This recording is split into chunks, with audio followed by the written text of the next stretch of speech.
कोलकाता में जब चाय पर चर्चा होती है तो वो सिर्फ बातचीत नहीं होती है, वो एक परंपरा भी है। और यहाँ पर जब सियासत और सत्ता की बात होती है तो वो एक भागीदारी के रूप में होती है। और उससे इम्पोर्टेंट बात है कि जहां हम चाय की चुस्कियां ले रहे थे वहां हमने राजनीति पर चर्चा की, कोलकाता के आने वाले भविष्य पर चर्चा की। और सबसे खास बात है कि मैं वरिष्ठ लोगों के साथ बैठी हूं और एक्सपीरियंस का कभी कोई मुकाबला नहीं होता, तो आज उन्हीं की मुंह ज़बानी ये समझेंगे। 40 साल से ज्यादा का समय लगभग सबको हो चुका है, वो कोलकाता में रहे हैं, बिजनेस किया है, जीवन जिया है, तो शायद जो असल मुद्दे हैं वो यहाँ पर हम समझ पाएंगे कि आज वास्तविकता में कोलकाता और बंगाल के असल मुद्दे क्या हैं और कोलकाता को जरूरत किसकी है। मेरे साथ बहुत सारे लोग मौजूद हैं। सर, आपका नाम बताइए। सर, कलकत्ता में एक तो आपने जो थोड़ा देर पहले बोला था कट मनी, वो बड़ी भारी समस्या है। दूसरा, ट्रैफिक में जो रास्ते पे लोगों ने कब्जा किया हुआ है, लोग चलने की जगह नहीं है। ग्रैंड होटल देखिए कलकत्ता का, उसके सामने आप निकल के दिखा दीजिए तो हमको ग्रैंड होटल का जो फुटपाथ है ना, फ्रीली चल के दिखा दीजिए। इस तरह की वो सब लोग अतिक्रमण और ट्रैफिक का इशू। हाँ, वो बहुत ही ज्यादा, हद से ज्यादा। बाकी तो सब कुछ है ही है। सर, जैसे और क्या सर, जैसे एक बात बताइए, अतिक्रमण सभी से बात कर रहे हैं सर। अच्छा, तो सभी से हम बात करेंगे। तो सर, ये अतिक्रमण, ट्रैफिक से ज्यादा बातें निकलकर जो आती हैं देश भर में, बंगाल की जो तस्वीर आ रही है वो आ रही है महिलाएं असुरक्षित हैं। आरजी कर के बाद ये टैग हो चुका है कि महिलाएं असुरक्षित हैं। दिल्ली के लिए अक्सर निर्भया केस के बाद ये कहा जाता था। तो वास्तविकता में स्थिति क्या है? क्या महिलाएं 7 बजे बाद नहीं निकल सकती? नहीं, वैसी कोई बात नहीं है। तो रात को 11-12 बजाओ ना पार्क स्ट्रीट। सर, मैं तो कल घूमी हूँ रात पर। यहाँ भी बैठ के भी सिगरेट पी रही थी महिलाएं, वो पी ली, कोई कुछ बोलने वाला नहीं। वो कुछ नहीं है, वो ठीक है। तो सर, क्या जरूरत है बंगाल के लिए? जरूरत क्या है? क्योंकि सियासत में जब कोई अच्छी पार्टियां आती हैं, विल पावर अच्छा होता है तो तस्वीर बदल जाती है। वैसा कुछ है नहीं ना, वैसा। आपके क्या मुद्दे हैं सर? 15 साल से आपने एक सरकार देखी, आपके क्या मुद्दे हैं? बंगाल में इंडस्ट्री की मांग है। इंडस्ट्री होने से यहाँ कामकाज बढ़ेगा। यहाँ पे बिजनेस बहुत ओवर जा रहा है। सर, बेरोजगारी तो है ही, वो तो ऑल ओवर इंडिया है। करप्शन तो सब जगह होता ही है। 10% है ही करप्शन ऑल ओवर इंडिया। यहाँ तो बात ही कही जा रही है विकास बनाम भ्रष्टाचार। ना, भ्रष्टाचार इतना नहीं है यहाँ। आराम से कलकत्ता शहर में कोई करप्शन नहीं है ना। लेकिन सर, जो कोलकाता को जब अंग्रेजों के समय से जिस तरीके से देखा जाता था, ऐसे कहा जा रहा है उसकी ग्रोथ स्लो हो गई है। आज वो कई बड़े पायदान पर होना चाहिए था। ग्रोथ सरकारों की इंटेंशन थी। हाँ, ग्रोथ बहुत 90 के बाद में ग्रोथ बहुत कमजोर हो गई, क्योंकि कोई इंडस्ट्री सेटअप एक बात सर आपसे समझना चाहती हूँ जो सबसे इम्पोर्टेंट है मेरे दर्शक को सुनने के लिए। ये जो सियासत में सब पॉलिटिकल पार्टियां 1500 रुपए, 3000 रुपए दे देते हैं, कितना सही है? ये सही है, गलत है। मतलब नेता को अपने पे विश्वास नहीं है, घूस दे के बांट रहे हैं। ये नेताओं को काम नहीं करना चाहिए। आदमी आप काम अच्छा करो, वोट आपको जरूर मिलेगा। ये रुपया बांटने का काम बहुत गलत है। मैंने बिहार का चुनाव भी कवर किया। बिहार में महिलाओं को सुरक्षित रहना, शराबबंदी सब सही था। लेकिन सर, जैसे ही 10,000 रुपए खाते में आए, महिलाओं का रुख बदला। तो जनता भी तो पैसे ले रही है। हाँ, पैसा ले रही है, क्या करे? फ्री में मिलता तो सब गरीब आदमियों को पैसा मिल रहा है। कोई मिडिल क्लास कमाने वाले को तो नहीं मिल रहा है। तो गरीब आदमी तो जो से पैसा मिलेगा ले गई। सर, बदलाव देख रहे हैं? बदलाव तो क्या है, 50-50 चांस है दोनों। सर, क्या कहें, क्या मुद्दे मानते हैं? नहीं, क्लीन एनवायरनमेंट ये सब हो और सब जगह कट मनी है तो वो नहीं हो। So you are seeing a change? I will see a change when the BJP comes. Are you expecting? I am expecting. I am really expecting. क्या 4 चीजें बदल जाएंगी अगर बीजेपी आ गई? Cut money and under the table deals and what do you call safety for women, education. These four. अब irony है, एक समय कोलकाता को एजुकेशन के लिहाज से सबसे टॉप माना जाता था। सर, एक इम्पोर्टेंट बात मुझे आपसे समझनी है। ये जो घुसपैठ का इशू है, जिसको राष्ट्रवाद से, राष्ट्र सुरक्षा से जोड़ दिया गया है, क्या नुकसान आपने देखा जब बांग्लादेशी यहाँ रहे और फिर अभी एसआईआर के बाद गए? 2 सवाल हैं। एसआईआर का इम्पैक्ट और घुसपैठ कम होगी तो उसका क्या इम्पैक्ट, और वास्तव में घुसपैठ से बंगाल को नुकसान हो रहा है? घुसपैठ से इसलिए नुकसान हो रहा है कि ये जितने भी आ रहे हैं बांग्लादेशी, यहाँ पे बिजनेस वुमन के हिसाब से सही नहीं है, और चारों तरफ ये लोग आपसी में रंजिश फैलाते हैं और लूट माट मचाते हैं। इससे मैं ज्वेलर्स हूँ, मेरे को ये सेफ्टी नहीं लगता है, और घुसपैठ कम होने से ही यहाँ पे बंगाल का अपने को ग्रोथ नजर में आएगा। और रही बात अब ये सरकार चेंज होने की, तो कुछ लोग मन बना चुके हैं, इसलिए हमें लग रहा है कि इस बार चेंज हो जाएगी। सर, पिछली बार भी लगभग ऐसा था कि हो जाएगी। ममता दीदी ने जैसे ही फ्रैक्चर हुआ नहीं, और एक वो बंगाल बेटी की अस्मिता की बात आई, लगता है आपको आखिरी के 2 दिन में कुछ ऐसा होगा, क्योंकि सेकंड फेज ममता दीदी के लिए एक अपर हैंड। नहीं, वैसी कोई बात नहीं है, अगले फेज से और इस फेज में काफी अंतर है, क्योंकि लोग वो फेज को अलग तरीके से दे रहे हैं, इस फेज को अलग तरीके से दे रहे हैं, किंतु इस बार लोग ऑलरेडी मन बना चुके हैं। जैसे फर्स्ट फेज में जो बहुत हो चुका है, उससे सब तरह से खबर आ रही है कि यहाँ पे चेंजिंग है, यहाँ पे चेंजिंग है। यहाँ भी मैं अपने कारीगरों से बात करता हूँ या अदर गांव में रहने वाले से बात करता हूँ, तो उन्होंने यही बता रहे हैं कि मोटा मोटी इस बार हम लोग चेंज करेंगे। इसलिए सब कुछ देखते हुए हमें लग रहा है कि इस बार चेंज होगा, और चेंज होने से आगे कुछ हो सकता है। देखिए क्या होगा।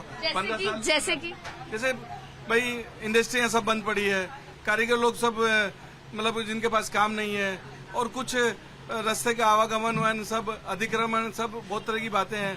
अब वो सब यदि बीजेपी सरकार आती है, यदि उस पर ध्यान देती है, तो हमें बहुत अच्छा लगेगा। मैं ना अपना खुद का एक्सपीरियंस साझा करना चाहती हूँ। जी सर, मैं खुद का एक्सपीरियंस आप लोगों से साझा करना चाहती हूँ। मैं दार्जिलिंग गई तो मुझे महसूस हुआ कि उससे बेटर होता है हिमाचल चले जाए आदमी। बहुत टूरिज्म के लिहाज से स्थिति अच्छी नहीं थी। मैं नेपाल बॉर्डर तक चाय बागान गई, वहां मुझे लगा कि लेबर की बहुत बुरी स्थिति है। आधे चाय बागान बंद हो चुके हैं और वहां पर माइनिंग और इस तरह की इलीगल माइनिंग चल रही है। मैं आपके पास आऊंगी सर, तो क्या एक बार एक समय आता है ऐसा कि आपको इधर आना पड़ेगा अनूप जी, एक बार ऐसा एक समय आता है, क्योंकि सर शायद आपको बातचीत करते हुए कम विजिबल हो। बिल्कुल। तो सर पहले तो ये पूछूंगी, जब एसआईआर की प्रक्रिया हुई तो आपको कुछ तकलीफ हुई क्या? नहीं, अपने कोई तकलीफ नहीं हुई। और देखिए ये यहाँ पे क्या है ना, ये बॉर्डर खुला है अपने बंगाल का, तो यहाँ पे ये सब बांग्लादेश से आते हैं, फ्री इनको खाना रहना, आधार कार्ड ये सब बन जाता है। तो आप ये सोचिए हमारे पैसे से, हम लोग टैक्स पेयर के पैसे से बेनिफिट ले रहे बांग्लादेशी लोग। तो आज यहाँ पे कोई भी फुटपाथ में कहीं पे भी कुछ भी लगा ले, वो उनका परमानेंट हो जाता है, वो उनका वोटिंग वाला जगह हो जाता है। आप कोई भी सड़क में यहाँ जाइए, जहाँ पे आपका इच्छा फुटपाथ पे कोई भी चीज लगा लीजिए, इनका सब पैक्ट है, वो एक बार जो लग गया वो हट नहीं सकता। देखिए 25 साल हम लोग का बर्बाद हुआ है सीपीएम से, 15 साल हुआ यहाँ पे, 40 साल। तो चेंज यहाँ पे बहुत जरूरी है। जनता का वोट इतना ताकतवर होता है, इतने साल बर्बाद हो जाना, ये तो मतलब क्यों बदलाव पहले नहीं हो पाया? देखिए बदलाव सोचे थे सीपीएम से ये चेंज होगा तो अच्छा होगा, नहीं अच्छा हो पाया और ज्यादा खराब हो गया। और देखिए यहाँ पे बंगाल वाले कभी भी सेंटर के साथ मिलके काम नहीं किए, तो यहाँ पे फंड का ऑलवेज प्रॉब्लम रहता है। आज आप देखिए यूपी देखिए, यूपी के अंदर कितना बड़ा फंड आ गया, इतना इंफ्रास्ट्रक्चर हो गया, इतने कंपनियां आ गई वहाँ पे। यहाँ पे तो आने नहीं देना चाहते ना आपको। यहाँ पे जरा सा चीज के लिए आपको पैसा देना होगा। आप अपने बिल्डिंग के नीचे 2 बोरा सीमेंट रखाएंगे, उसके लिए भी आपको पैसा लगेगा। कभी ऐसा आपके साथ नहीं हुआ? देखिए जैसे हम जिस एरिया में रहते हैं वैसा वो जगह नहीं है, लेकिन बाकी नॉर्मल जगह का मैं बता रहा हूँ, यहाँ प्रॉब्लम है। सर चेयरमैन सर, आपकी बहुत मांग बताई जा रही है, आपकी मांग बताई जा रही है, आपकी इतनी मांग बताई जा रही है, और आपकी बात से शायद जो हमारे दर्शक हैं उनको फायदा हो पाए। क्योंकि सबसे इम्पोर्टेंट सवाल अब मैं आपसे ये समझना चाहती हूँ, अमित शाह जी की प्रेस कॉन्फ्रेंस हुई और उन्होंने एक बात जो कही वो समझना चाहती हूँ। 3 बातें उन्होंने कही। एक ये कि 45 दिन के अंदर बॉर्डर सील कर दिया जाएगा बांग्लादेश के साथ। ये कितना बड़ा नैरेटिव है लोगों के लिए यहाँ पर। दूसरा उन्होंने कहा कि जैसे ही आएंगे, जिन ने भ्रष्टाचार किया है उनको अंदर भेज देंगे। देखिए यहाँ का मेन मुद्दा जो है वो सबसे ज्यादा कर इंडस्ट्रियल जितने जोन है वो सब बंद हो गए हैं। यहाँ से इंडस्ट्रियल सब चले गए हैं। कलकत्ता में कोई बिजनेस नहीं रहा, जहाँ की ये बहुत बड़ा हब था, टेक्सटाइल का कितना बड़ा मार्केट था, वो अब रहा नहीं। दूसरा भ्रष्टाचार तो देखिए है ही है, इसमें तो कोई डाउट करने का कोई प्रश्न ही नहीं होता है। तीसरा एजुकेशन के मामले में हम लोग बहुत पीछे होते जा रहे हैं, इसलिए उसको भी संभालना जरूरी है। जहाँ तक है सबों ने प्रयत्न किया था कि कुछ अच्छा होगा, इसीलिए एक के बाद एक वोट दिया जा रहा था, लेकिन इस बार लोग परिवर्तन चाहते हैं कि एक बार देखा जाए कि फ्यूचर में क्या अच्छा हो सकता है। यही एक भावना है हम सबों के अंदर में, बाकी तो ठीक। तो आपको लग रहा है कि एक बार चांस देके तो देख लेना चाहिए? देख लेना चाहिए एक बार, इसमें क्या हानि है। जब हम लोगों ने 40 साल बर्बाद किया, 5 साल और सही। कि एक और बात बताइए कि जितने भी यहाँ पे बिहार के लोग जो रह रहे हैं या राजस्थान के रह रहे हैं या बाहर से उत्तर प्रदेश के, उन्होंने तो चाहा है कि हम एक चांस दे दें, लेकिन जो बंगाल में है कहीं ना कहीं उनको ट्रस्ट डेफिसिट है कि मछली की बात आ जाती है, बदलाव, वो एक्सेप्टेंस नहीं आ रही है कि हम बीजेपी को, बाहर की पार्टी को मौका दें। बीजेपी ने हर संभव कोशिश कर ली है दिखाने की कि हम यहाँ करें। नहीं, जहाँ तक ये नॉन वेज मछली और ये सब, ये तो कोई बात है नहीं, क्योंकि यहाँ रहने वाले सब खाते ही हैं। बिहारी खाता है, बंगाली खाता है, सब खाते हैं और कोई प्रकार की पाबंदियाँ नहीं है यहाँ पर। तो ये मुद्दा तो अननेसेसरी उठाया जा रहा है, इसलिए। बाकी यहाँ पर देखिए बिहारी भी है, मारवाड़ी भी है, बंगाली भी है, सब कास्ट के लोग ज्वाइंट में रहते हैं। तो वैसा कोई परिवर्तन के कारण यदि चेंज हो जाए तो ठीक है, अदरवाइज तो जो चल रहा है वैसे ही चलेगा। मैं पिछले कुछ दिनों से कोलकाता, पहले मैं नॉर्थ बंगाल गई, बहुत गर्मी है, लेकिन मैंने देखा कि सियासत का टेम्परेचर और बहुत ज्यादा उबाल है। पहले तो मैं ये समझूंगी, आपने अपनी जीवन में, अपनी आंखों में, आप कब से बंगाल, तो आपने तो बहुत उतार चढ़ाव, बदलाव, परिवर्तन देखे होंगे। आपने ये भी देखा होगा कि बंगाल रुका, चला, रुका। आपके आंखों से, नजरिए से, जीवन से आप बंगाल को कैसे देखते हैं, उसका भविष्य कैसे? देखिए, बंगाल जैसा बढ़िया कोई स्टेट था नहीं, और अभी बंगाल जितना खराब स्टेट कोई है नहीं। और क्या 4 वजह अगर समझूं आपसे? वजह में देखिए, आज बेकारी बढ़ गई है, प्राइस बढ़ गया। ममता दीदी को जो काम करना चाहिए, अगर उसने नहीं किया तो आप ओपोज कर नहीं सकते हो। ओपोज करोगे तो कल आप नहीं रहोगे। इतना डेंजरस वे के अंदर में, यहाँ पर 1950 में 1.5 लाख गुजराती था, आज 25,000 नहीं है। सब माइग्रेट हो गए। आप कहाँ से हैं? मैं गुजरात से हूँ, लेकिन मैं 75 साल से कलकत्ता में हूँ। तो इतने समय जब ये सब हुआ तो कोई बदलाव क्यों नहीं हुआ? बदलाव, डर। यहाँ की जो पब्लिक है वो एकदम एडमेंट है, एक ही को पकड़ के चलती है। सीपीएम 34 साल राज करके गया, उससे पहले कांग्रेस ही था टोटल, उसके बाद में आया ममता का राज। वो 15 साल तो ऐसे ही वो निकाल लिया। तो हम लोग एक दारू की बोतल में बिक्री हो जाते हैं। जनरल पब्लिक की बात है। और बाकी खाते में 1500 रुपए चले जाते हैं। हाँ, उससे क्या होना है? लोग भविष्य उससे खुश हैं। भविष्य तो नहीं बनेगा। भविष्य, अच्छा, कलकत्ते में देखिए, इनका राज आने के बाद जितनी फैक्ट्रियां थी टोटल बंद हो गई। बड़ी बड़ी फैक्ट्री, बड़ी बड़ी कंपनियों ने अपनी हेड ऑफिस यहाँ से शिफ्ट कर दी सब जगह। उसके बाद में यहाँ पे एजुकेशन सिस्टम जो यहाँ का सबसे बेस्ट होता था, आज टोटली रूइंड है। 6000 कंपनी वो यहाँ हमारे बच्चे बाहर पढ़ने क्यों जाते हैं? उसका रीजन एक ही है, यहाँ है नहीं एजुकेशन। अच्छा, एजुकेशन कलकत्ता के लिए हम कह रहे हैं एजुकेशन नहीं है। मेरे फादर कलकत्ता से हैं, वो आज तक भी कहते हैं कि तुम लोगों ने क्या पढ़ाई की, पढ़ाई तो हमने की। सही बोल रहे हैं। तो इतनी बढ़िया, और यहाँ के लोग इंटेलेक्चुअल है, लेकिन कोई, अच्छा, पढ़ने के बाद में यहाँ कोई जॉब है नहीं, तो बच्चे सब सिर्फ जो ड्राइवर मुझे लेके, ड्राइवर साहब चल रहे हैं, वो इलेक्ट्रिक इंजीनियर हैं, कैब चलाते हैं, जॉब नहीं है। ठीक बोला वो उसको फैमिली से लगाव है, इसीलिए उसके साथ रहना है बस। ब्रिटिश ने हाथ रखा है बंगाल को। यहाँ किसी को काम नहीं करना है, बिना काम में हमको। शुरू से ऐसा था क्या सर? ना, शुरू से नहीं था। बहुत भद्र आदमी थे, अच्छे आदमी थे। उसका ओरिजिनल ड्रेस धोती और कुर्ता, और आपके यहाँ वो सिंसियर काम करते थे, लेकिन इसके बाद वाली जो प्रजा आई और सीपीएम ने थोड़ा थोड़ा रुपया देके सबका जीवन बर्बाद कर दिया। तो जब ममता दीदी आई तो एक उम्मीद के साथ आई होंगी कि कुछ बदल लोग यही बोलते हैं कि ममता दीदी क्या किया 11 साल के अंदर है, व्हाट शी हैज डन। आज 11 साल के अंदर में उसे किया क्या? कुछ इम्प्रूवमेंट तो हुआ नहीं है, ऊपर से डिक्रीज हुआ है, इंक्रीज कहाँ हुआ है? पिछली बार ऐसा लगा कि बीजेपी आ जाएगी पिछले 2021 में, और आते आते रह गई 77 पे। मारा पीटी, डर, गुंडागर्दी, लाइव रिस्क की। सर अब जैसे बीजेपी पर ये आरोप है कि एसआईआर कर दिया, फोर्सेस लगा दी, उसमें क्या खराब किया? उसमें तो कुछ खराब नहीं हुआ। जो बोगस वोटर्स है उनको तो निकालना ही होगा, वही इनकी। पर वो ध्रुवीकरण की बात होती है कि भाई हिंदू मुस्लिम हो रहा है, कितना सही है? नहीं, ये हिंदू मुस्लिम यहाँ इतना नहीं हो रहा है, गांव की तरफ हो रहा है। गाँव की तरफ। ऑल ओवर इंडिया हिंदू मुस्लिम का प्रॉब्लम तो है।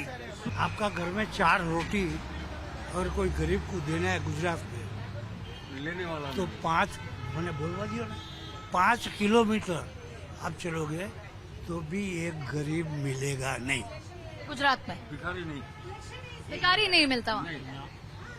साधु मिलेगा, बाबा मिलेगा, लेकिन भिखारी नहीं मिलेगा। भिखारी वही मिलेगा शाम को दत्तून बिक्री करके घर में खाना नहीं बनाना है, वो आवाज देगा ए माड़ी कहीं खावानू दियो, तब वो माजी ऊपर से रोटी और दाल या साग उसके लिए स्पेशल रखा हुआ है। सर आप क्या सोचते हैं, क्या जरूरत है बंगाल को? ये रिपोर्ट दे। कई बार मुस्कुराहट भी बहुत कुछ कह जाती है। सर मैं, क्योंकि आप गुजरात से हैं, नरेंद्र मोदी की चर्चा देश भर में होती है, एक चर्चा और होती है गृह मंत्री अमित शाह की। बतौर गृह मंत्री उन्होंने 370 से लेकर बहुत कुछ किया, तो वो आके ये दावा कर रहे हैं कि यहाँ पे घुसपैठ बंद, भ्रष्टाचार बंद, जिससे भ्रष्टाचार किया उस पर कार्रवाई 45 दिन के अंदर अंदर। कितना आपको विश्वास है ये हो जाएगा? देखिए अमित शाह घूसखोर तो नहीं है, पैसा खाता है काम करता है ऐसा नहीं है, उसको काम करना है। अब ऑब्स्टकल कोई आ जाएगा और रुक जाएगा, तो हमारे सामने तो अमित शाह है, देखा बोला किया नहीं, कोई नहीं कोई कारण हो जाता है, उसमें ये लोग की कितनी भी इच्छा होती है उसके बाद भी आगे नहीं बढ़ सकते।